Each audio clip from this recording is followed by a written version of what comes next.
www.attableek.com, the reviver of Iman. وَسَلَامٌ عَلَى عِبَادِهِ الَّذِينَ اصْطَفَىٰ خصوصاً عَلَى أَفْضَلِهِمْ وَخَاتَمِ النَّبِيِّينَ محمد الأمين وعلى آله وصحبه أجمعين أما بعد أعوذ بالله من الشيطان الرجيم بسم الله الرحمن الرحيم والذين جاهدوا فينا لنهدينهم سبلنا وإن الله لمع المحسنين صدق الله العظيم. اللهم صل على سيدنا محمد وعلى آل سيدنا محمد وبارك وسلم.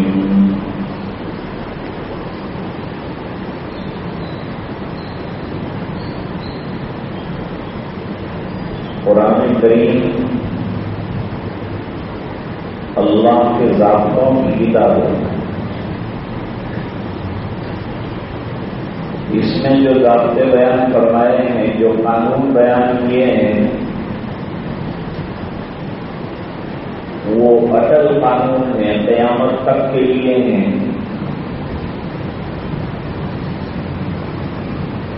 اور اللہ کے کلمات میں اور احکام میں تبدیلی نہیں آ سکتی.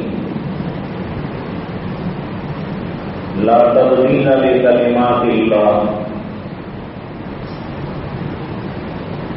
اسی ضابطے میں اور اسی قانون میں ایک بات یہ بھی ہے کہ ایمان والوں کا ان کے حسب درجہ امتحان ہوگا،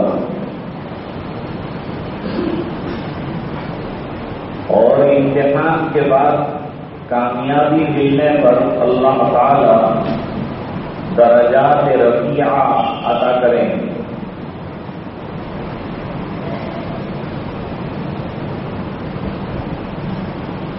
اب لوگ بھجنے بھی جا رہے ہیں.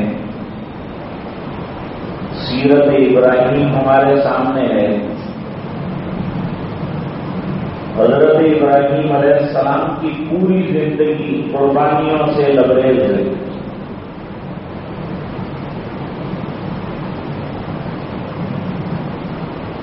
اور فرماتے ہیں اتنے جمے ہوئے رہے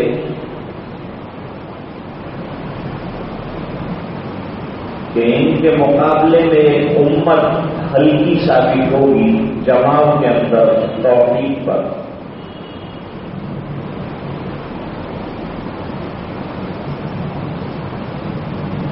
اتنی آزمائشیں رہی ہیں. حضرت امام احمد بن حنبل رحمۃ اللہ علیہ کا واقعہ ہے ہمارے سامنے. خلق قرآن کے سلسلے میں ان کی آزمائش ہوئی. امام اعظم ابو حنیفہ رحمۃ اللہ علیہ کی آزمائش ہوئی. امام اعظم رحمۃ اللہ علیہ کو بادشاہ وقت نے کہلوایا کہ ہم آپ کو ملک کا چیف جسٹس بنا دیں گے.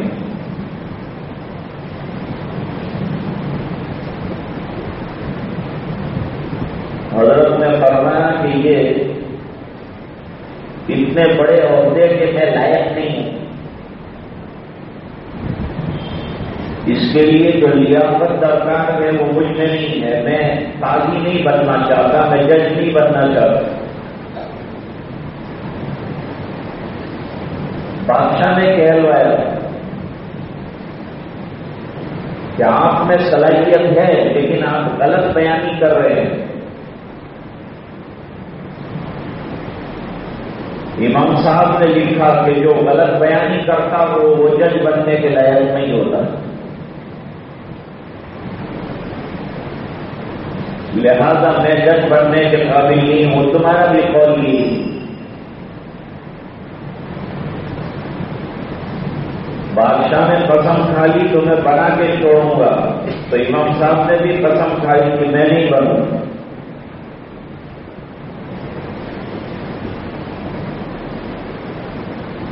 لوگوں نے سمجھایا امام صاحب کو کہ آپ اپنی قسم توڑ دیجیے, کفارہ دے دیجیے.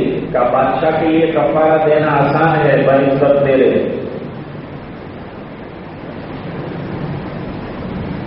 آج لوگوں کو عہدوں کا تقاضا ہوتا ہے. عہدے لوگ مانگتے ہیں کہ ہمیں عہدہ مل جائے, ہمیں مرتبہ مل جائے, مقام مل جائے. اور یہاں حالت یہ ہے کہ عہدہ نہ لیے جانے کے بارے میں اصرار کیا جا رہا ہے کہ مجھے یہ عہدہ نہیں چاہیے. احمد اللہ نے عہدے نہیں مانگے, عہدے آئے ہیں, اس کو ٹکرا دیے. شیخ الاسلام حضرت مدنی رحمت اللہ علیہ جنگ آزادی کے مرد میدان ہیں. شیخ الہند رحمت اللہ علیہ نے جہاں سے آزادی کا مشن چھوڑا تھا وہاں سے لیا تھا اور ملک آزاد ہوا. وہاں تک لڑتے رہے انگریزوں سے.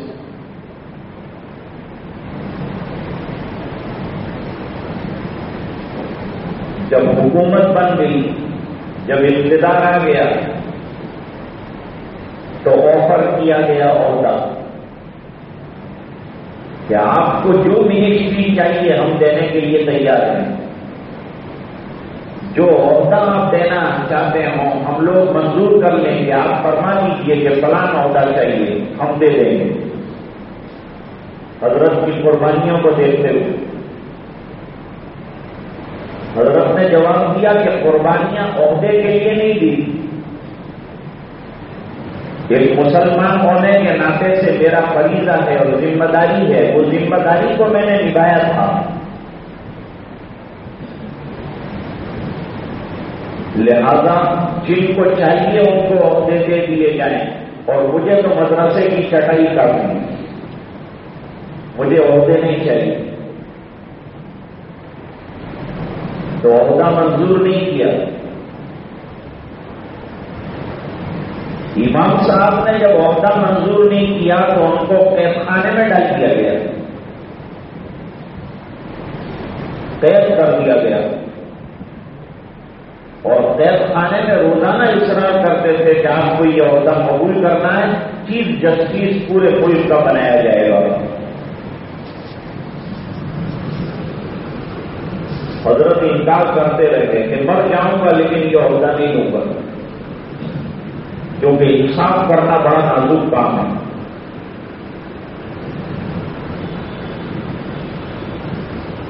انصاف کرنے میں ذرا بھی اگر اونچ نیچ ہو گیا تو منصف کی بڑی پکڑ ہے.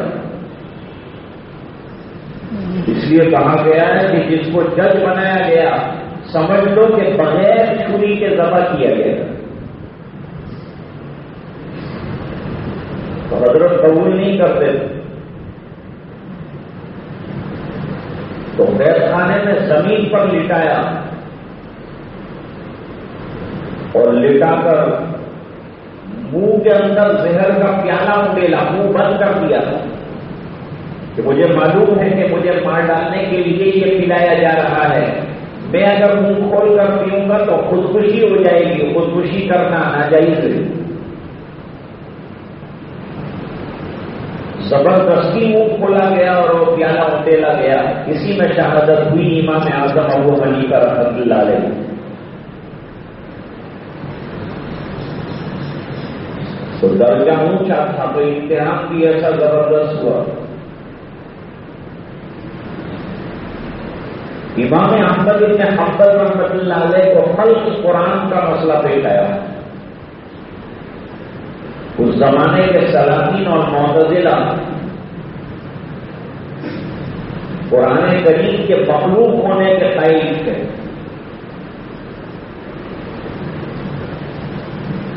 اور امام احمد بن حنبل رحمۃ اللہ علیہ نے فرمایا کہ انسان جو لفظ زبان سے نکالتا ہے قرآن کریم کا وہ تو مخلوق ہے، باقی نفس قرآن جو ہے وہ غیر مخلوق ہے. لفظی بالقرآن مخلوق ہے، نفسی بالقرآن غیر مخلوق ہے. وہ اللہ کا کلام ہے اور اللہ کا کلام قدیم ہے، مخلوق نہیں. سزائیں شروع ہو گئی. روزے سے ہیں اور جلاد صرف 1 یا 2 کوڑے لگا کر ہٹا دیا جاتا ہے، پھر نیا جلاد آتا ہے. اس زور کا کوڑا لگایا جاتا ہے کہ 2 کلومیٹر دور تک آواز جاتی ہے. سڑک کا زمین پر گر جاتے ہیں. لوگ کہتے ہیں رجوع کرتے ہو کہ نہیں اپنے قول سے؟ بے ہوشی کے عالم میں بھی یہ کہتے ہیں کہ کتاب اللہ سے دلیل پیش کرو، حدیث سے صحیح سے دلیل پیش کرو تو مان جاؤں گا. نہیں پیش کر سکتے تو نہیں مانو گا، چاہے تم مجھے ختم کر ڈالو. حضرت امام شافعی رحمۃ اللہ علیہ نے خواب دیکھا اور خواب میں حضور پاک صلی اللہ علیہ وسلم کا دیدار ہوا. نبی کریم صلی اللہ علیہ وسلم نے امام شافعی رحمۃ اللہ علیہ سے یہ فرمایا کہ جا کر امام احمد بن حنبل کو خبر دو کہ اگر جمے رہیں گے اس آزمائش پر تو اللہ تعالیٰ جنت کا وعدہ فرماتے ہیں.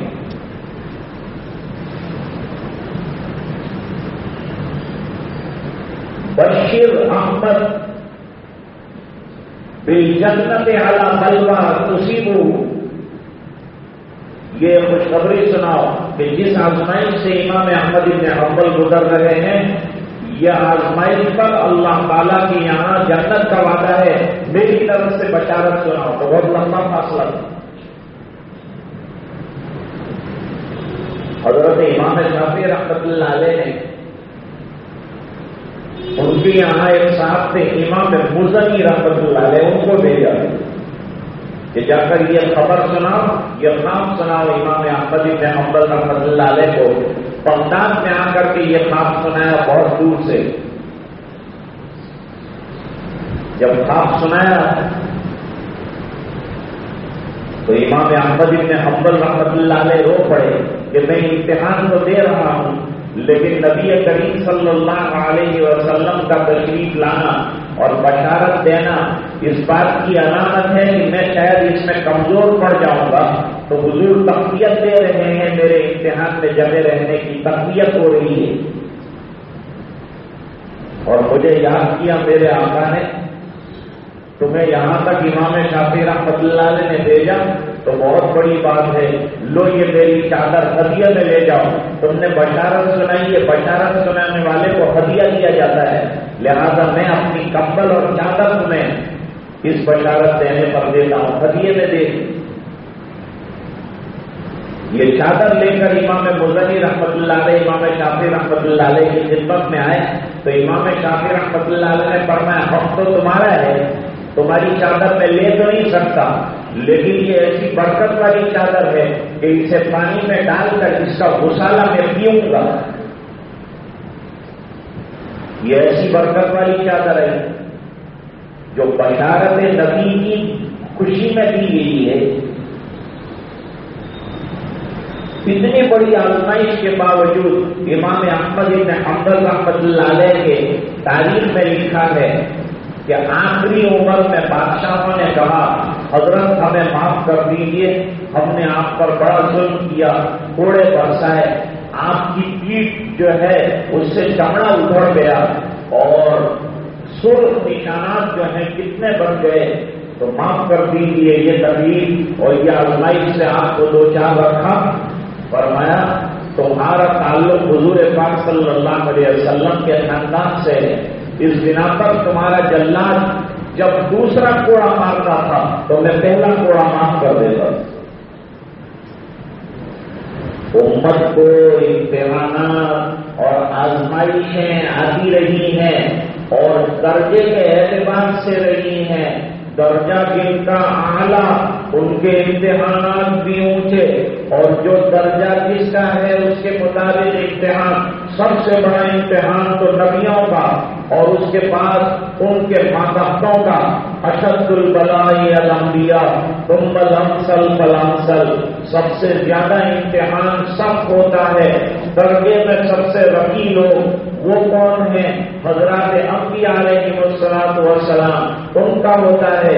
ان کے بعد درجہ بدرجہ جیسا رتبہ، جیسا ایمان، جیسی قوت ایمانی، ایسا امتحان اور کامیابیوں پر اتنا بڑا انعام. اللہ تعالیٰ قرآن میں فرماتے ہیں ہم نے ابراہیم کا درجے کے اعتبار سے امتحان لیا اور زندگی کے مختلف پارٹس کے اندر امتحان لیا، اور سب امتحان میں حضرت ابراہیم کامیاب رہے اور ہم نے ان کو منصب امامت کے اوپر فائز کر دیا. وَإِذِ ابْتَلَىٰ إِبْرَاهِيمَ رَبُّهُ بِكَلِمَاتٍ فَأَتَمَّهُنَّ قَالَ إِنِّي جَاعِلُكَ لِلنَّاسِ إِمَامًا قَالَ وَمِن ذُرِّيَّتِي قَالَ لَا يَنَالُ عَهْدِ الظَّالِمِينَ.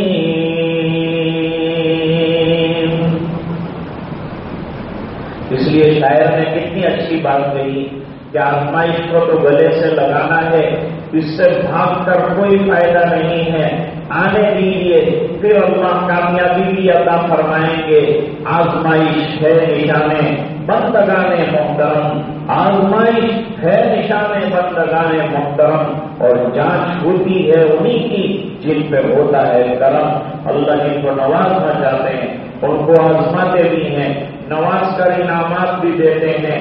اسکولوں میں کالجوں میں ایک دستور رہا ہے، امتحان ہوتے ہیں، پھر ڈگریاں کامیابیوں کے اوپر ملتی ہیں، پھر آگے پروموشن آتے ہیں، پھر آگے ملازمتیں آتی ہیں، پھر آگے بڑی بڑی سیلریاں انتظار کر رہی ہوتی ہیں. ہاتھ پہ ہاتھ دھر کے بیٹھا ہے اور منتظر پڑتا ہے تو کچھ نہیں ہوتا. یہ تھے تمہارے آبا مگر تم کیا ہو؟ ہاتھ پہ ہاتھ کرے منتظر پردہ ہو. اللہ تعالیٰ پہلے تو یہ دعا کرو کہ ہم کمزور ہیں، ہماری آزمائش نہ فرما، اور اگر اللہ آزمائش آ جائے تو پھر جو ہے ہمیں ساجد قدمی عطا فرما. ایسا نہ ہو کہ پیر پھسل جائے اور ہاتھ سے دامن ایمان چلا جائے. اللہ تعالیٰ سمجھنے کی توفیق عطا فرمائے. جو وقت تھا اس سے کچھ زیادہ ہو گیا ہے، معذرت اور معافی کے ساتھ، لیکن بات شروع ہوتی ہے تو ختم کرنا بھی تھوڑا مشکل ہوتا ہے. میں سمیٹنا چاہتا ہوں آخر دعوانا الحمدللہ. www.attableek.com, the reviver of